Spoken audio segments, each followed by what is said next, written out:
If you give me 3 hours to beat this game, I'll spend the first 2.5 hours gooning and the last part uninstalling. Good game. Hot goth woman on the front page was the only reason I bought this game. However, I really enjoyed playing it and loved the different weapons. Great advertising too, cause, hot goth woman. Pretty fun game with a lot of content, and also two big reasons on why this game is amazing. Game for the hot goth girl, stage for the gameplay and the hot goth girl. I bought this game because I saw it had a wicked goth mommy. I was not disappointed by the gameplay. The amount of serotonin I get when seeing a door with a heart on it as I kick it open to see thick goth mommy waiting for me is insane. Also, the gameplay is fun. Okay, I get it. Seems like people really enjoy the gameplay. So, let's see what it's about. The Bleakest Keep is a challenging action horror roguelike. Survive the horrors of the keep, upgrade your gear, and earn ranks as you ascend the tower and save the world. The game has a unique art style, I'll give it that, and the screenshots look quite interesting. Hot diggity damn!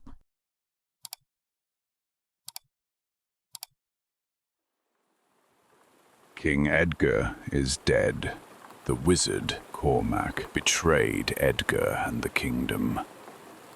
With the king dead, the land has fallen to chaos. Edward, captain of the guards, may be the kingdom's last hope. Simple and to the point. But I gotta say, I don't really see why we'd want to put ourselves through mortal danger. With the help of the sorceress Juliet, Edward may yet save the day. I get it. After the intro, the game tells us to reach the top of the keep and defeat Cormac. And then we get the title drop.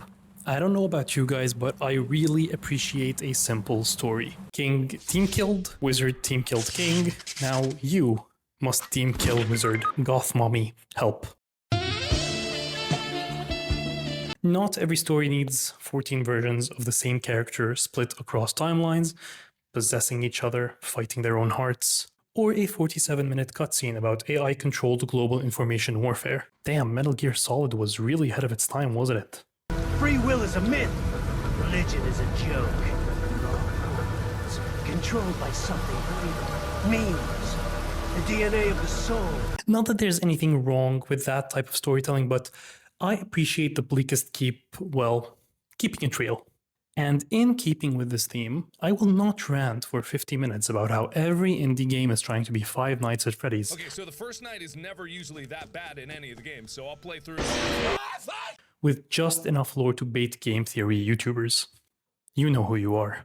The game drops you in, and aside from a few short tutorial messages, you are on your own to explore and do as you please, which is bad news for the barrels. Barrels! I aggro some enemies and the first combat encounter begins, making it a good time to explain the game's mechanics. In the Bleakest Keep, you have a melee weapon and a ranged weapon. You can parry attacks and dodge, making this officially a Soulslike.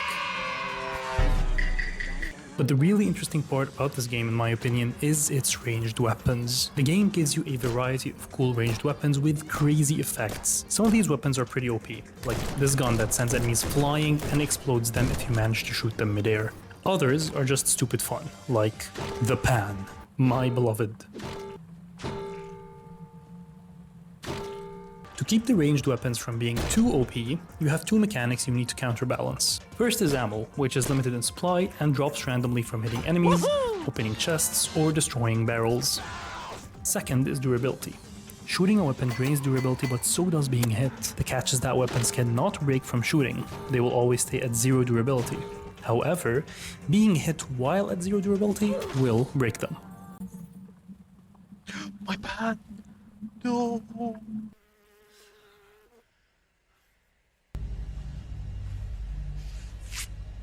This kinda discourages you from spamming your ranged weaponry, otherwise you risk being at 0 durability and losing your OP weapon from a random skeleton bone attack.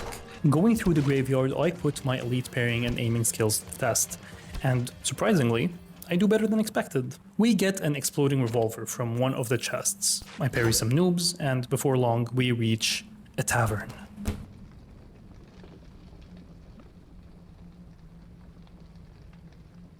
Oh my god.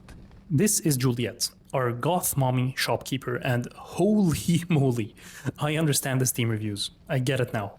My third eye is open. I mean, just look at these upgrades. Yeah, boy. Killing enemies drops coins, and we can spend these coins at Juliet's shop to upgrade our abilities. We can make our dodge recharge faster, improve our speed, and even increase our chance of getting ammo drops from hitting enemies. I found the upgrades to be quite fun, but a majority of them push you into a specific ranged-centric playstyle. It makes sense because the ranged weaponry is so varied and fun, but I do wish there was more focus on melee too for those who want it. Juliet has got to be among my favorite merchants, right up there with this lovable scammer from Resident Evil 4. Over here, stranger. Now, on one hand, Juliet is obvious gooner bait, but on the other hand, she is a genuinely chill and charming lady. Based on her design, I really thought the game would be more freaky with Juliet, or at least imply it, but no. She's a thick goth mommy with undeniable marketing value, but the game never pushes any weird innuendo or dangles Juliet in front of you like some kind of reward. She's not there to be won. She's an all-powerful sorceress who's just kinda bored, I guess. She supports us because she feels like it, because she wants to. And her presence is definitely appreciated. She's the only friendly character around, which I don't know why I was expecting many friendly faces in the Bleakest Keep. But after fighting, shooting, and getting my ass kicked, seeing that little heart above her shop room fills my heart with happiness. I swear, like half the game's budget must have been spent on Juliet. She has different poses for every room you can find her in. She's incredibly animated. She'll even do a little happy emote when you buy something. Is it weird that I want to buy stuff just to make her happy? Yeah, it is. It's weird. I need grass. I leave the tavern, even though if it was IRL, not even my mom calling my full government name could pull me out. And I go on my merry way. I got these throwing knives which are cool and do decent damage, and I thought I was hot shit until this lunatic screaming lady brought me back down to reality.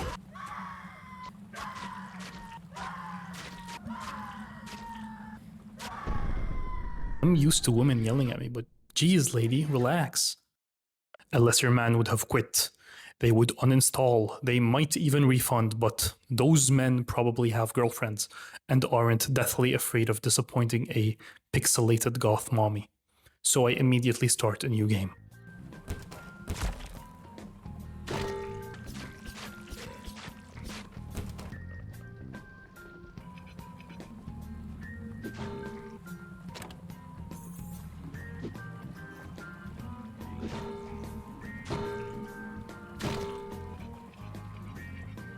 Oh no. What the f...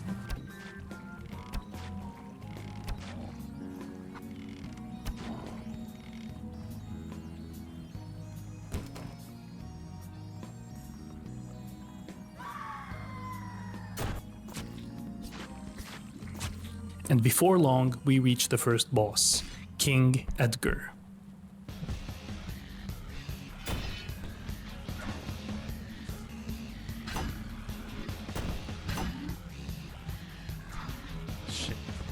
I love this boss. His moves are nice, and not too complicated. It's very possible to beat him on the first try, especially if you get in a groove, which is easier said than done since he does the Ishin special, let's call it, and pulls out a Glock. Classic. Lucky for me, I was able to parry his attacks quite consistently. I had also gotten an upgrade from Juliet that reloads my gun when I parry. This meant that instead of a long reload animation, I could do this.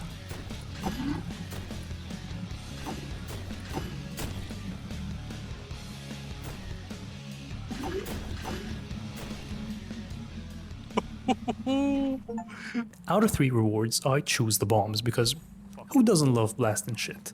Am I right, gang? The next area is dark, watery, and I could smell the sewer level before Juliet graced me with her presence, inspiring me to push forward bravely. I really hope this isn't sewer water. That would be so gross. I guess that means goth merchant bathwater won't be coming to shelves anytime soon, boys. At this point, I had found a playstyle that I liked and was insanely OP. I was upgrading a skill that increased the chances of enemies dropping ammo when hit. In combination, I was upgrading a skill that gives me a chance to not use ammo when firing. This meant I was getting ammo by the buttload.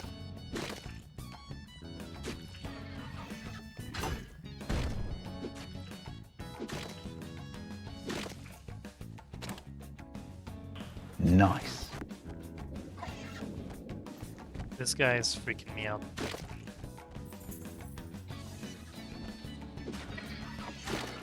Every time I would get hit, or my spirit was down, Juliet would be there around the corner to cheer me up. Yes. I'm back. Holy shit, I'm so happy to see you.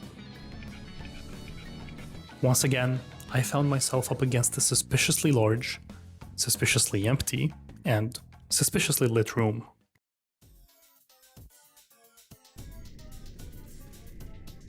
Oh god.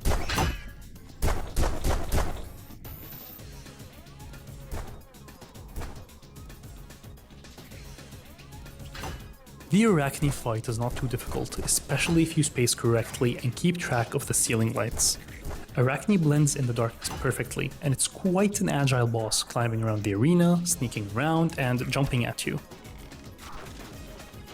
If you can keep a proper distance and position the boss in the light correctly, you will definitely take her down.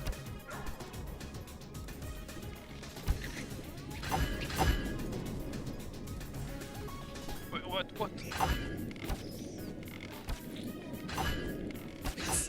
Oh my god, go for it! Holy moly. For my next reward, I chose the trick knives. These are knives you can throw at the wheel to automatically unlock doors for you. A useful item in theory, but I never actually used it. You see, to open doors, you have to stand there and crank a wheel for a few seconds. This is usually impossible to do with enemies chasing you around, so you have to kill them. With trick knives, it's entirely possible to skip a room by having the knife unlock the door for you as you run around and dodge enemies. However, this means you don't get coins for killing the enemies, which means you have no money to spend at Juliet's shop. This means you don't get the little happy emotes, and why are you even playing the game at that point? Look, Edward, you made it to the Juliet's castle. my beloved. You still have a little more to go. Well, maybe not really a little more. It's a big castle.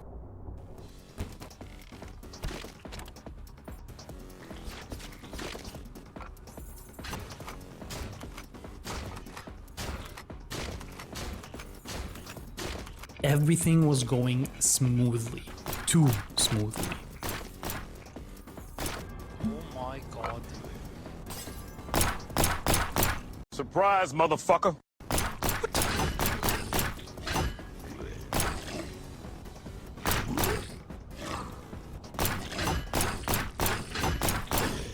The werewolf is one of the special enemies the game will throw at you every now and then. They aren't too difficult, but their speed makes them incredibly challenging to deal with in group encounters, so they have to be prioritized or they can easily wipe you out. I haven't talked much about this game's roguelike elements because, to be honest, the procedural elements aren't the most varied. Chests give random upgrades and rewards with nothing you can do to influence the RNG. The castle layout does not change significantly, and if it did, I didn't notice. But the enemies can change in ways that downright mess you up. Oh shit. Well, maybe that's for the best. Shit, man. Oh my lord. Okay, run. Run, I gotta run.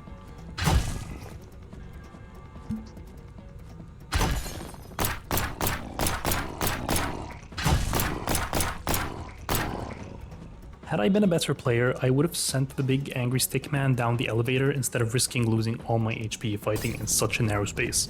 But it ended alright, so I can't really complain.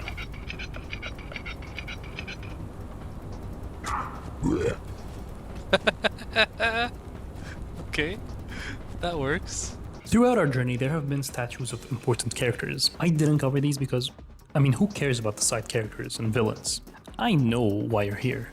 Juliet is a powerful sorceress who's assisted the kingdom countless times over the years. She's also provided Edward with special care before he leaves on missions. Despite her help over the years, Juliet has never shown much interest in the day-to-day of the kingdom. Damn, bro. I gotta get the number of this sculptor. That is immaculate work. This is one of my favorite rooms in the game. It's simple, with just enough room to move around, but a lot of enemies too, which means you can either kick them off,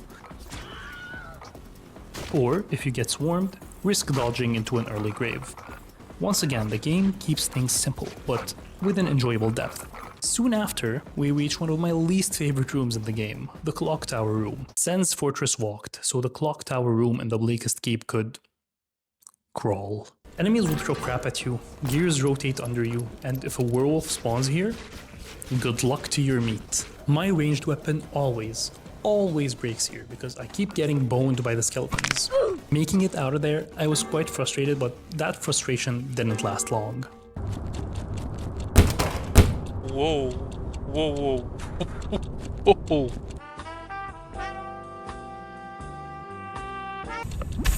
I need to heal up. I can't afford anything else. I'm sorry, Juliet. I will be back. I think. Emboldened by the flame of ambition, I press on to face the queen. Oh, it's the queen. This, I would say, is probably the most difficult fight, but also the most fun. What the fuck? The queen is a staunch believer of the second amendment, and is well versed with the many forms of mass destruction, including Ishin-style Glock Fu, Kamehameha, No way. throwing bombs, and downright exploding your ass. Jesus. All of which she chains together while zipping around the arena and teleporting to throw you off.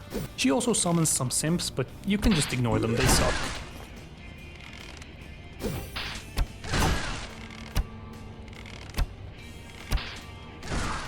No way.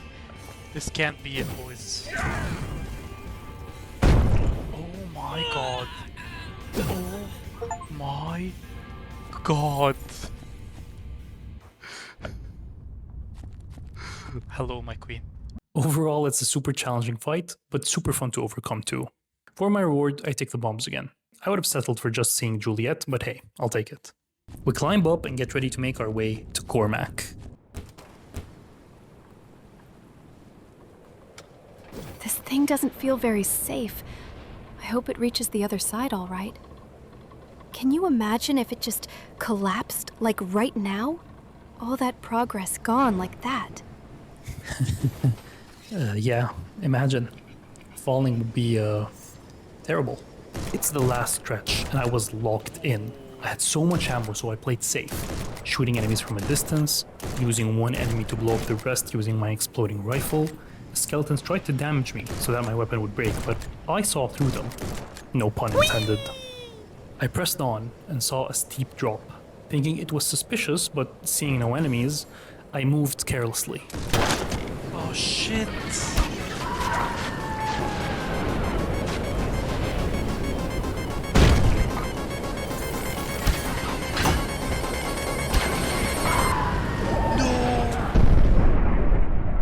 It was Jover. All the progress, all the upgrades. Juliet jinxed me. Oh well, I can't stay mad at her. It was my fault anyway, I should have been more careful. Before starting a new run, I realized I could change my starting gear. The game has multiple weapons, special attacks, and starting perks you can choose to optimize your playstyle. And that's exactly what I did. For my melee weapon, I chose the club. It deals 50% less damage but swings faster. It also makes my ranged weapons lose durability slower and improves my max health. On top of this, it starts my run with a higher chance to get ammo pickups on hitting enemies. This is perfect because the decreased damage allows me to farm enemies for more ammo pickups. For my special attack, I kept the kick, and for my starting perk, I chose Quick Hands, which improves my reload speed considerably. With that, I knew I could make it all the way to the top, and make Juliet proud.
we made it all the way back and reached the final tower.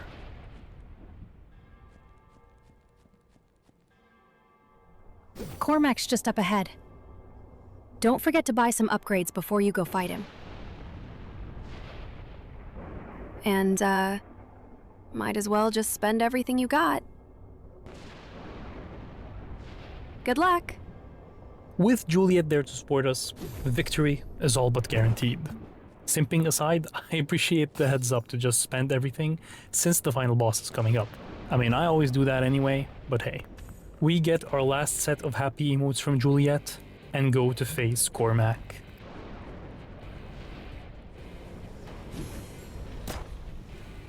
He immediately starts the fight by roasting my ass, and he quickly overwhelms me with his magic and flying kicks.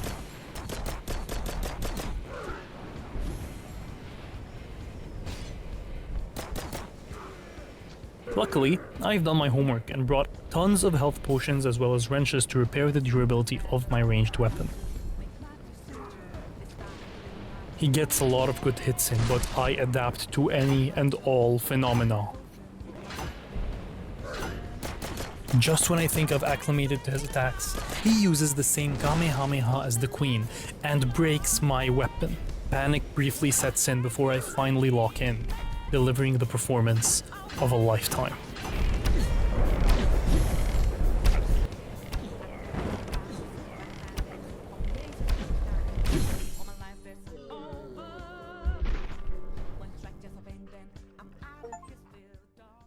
We did it!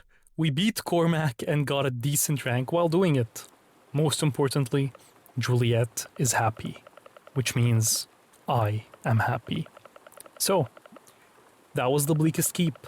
A little gem of a game you probably never heard of before, but should definitely try. It's extremely cheap, but very fun, with a lot of room for replayability. And yes, part of that replayability is discovering the different poses and emotes for Juliet. And yes, I will in fact replay the game hundreds of times to see them all. Does that make me a degenerate? Some may say so. I say, if she is thick and goth, doubtless my heart doth flutter. Subscribe.